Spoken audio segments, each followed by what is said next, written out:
If you want to save time on grinding your badges and overall, make sure you hit up Hero Grinders on Instagram or Twitter for the fastest and safest way to get your badges maxed out. Links will be in the description. What is going on, guys? Welcome back to the channel for this quick video, and today we'll be talking about speed on next gen. So now for the first test, we test movement with the ball off normal launch, and it shows that your speed stat doesn't touch it. And now for lateral movements, the test was kind of tricky because it always gives you random animations while moving, but based on lots of tests, it was always super close. There were even some points that 25 is much faster, but I guess it's just RNG of the game kicking in, so I believe speed stat doesn't touch it. Keep in mind that's 25 to 99. If there's really a boost there, it should be obvious. This is not really related to the topic, but just to give you a rough idea how much your lateral quickness can boost you, here you go. And for those who don't know, your lateral quickness is equal to your perimeter defense. And for launches like this one, no difference as well. That's 25 to 99, so if there's any boost there, it should be obvious. And now for the interesting part, the sprint without the ball. You can notice here that the gap from 25 to midpoint is really bigger than midpoint to 99.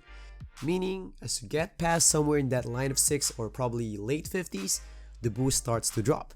So the major takeaway in this one is if you're a big man, don't bother much on boosting up your speed past that midpoint because you won't get much anyway. If you watched my versatile paint beast build, you probably remember that I mentioned there at first that I tried to trim down my weight down to 210 just to have 70 plus speed, but then I saw these tests, so I decided to just don't bother about increasing my speed because I won't get much boost anyway.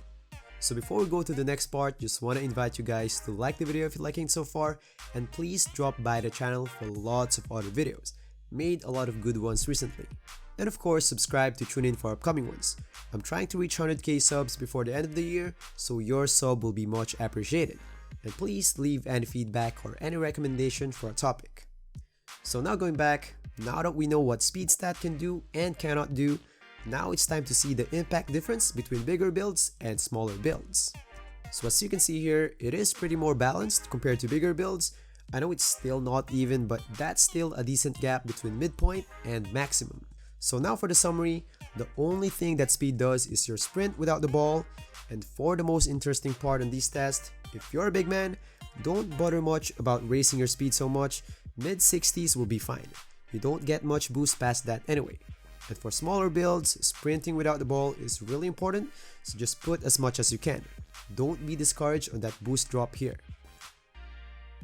So that's all for the video. If you guys like it, please smash that like button and please consider subscribing for more videos. And don't forget to drop by the channel for lots of other contents.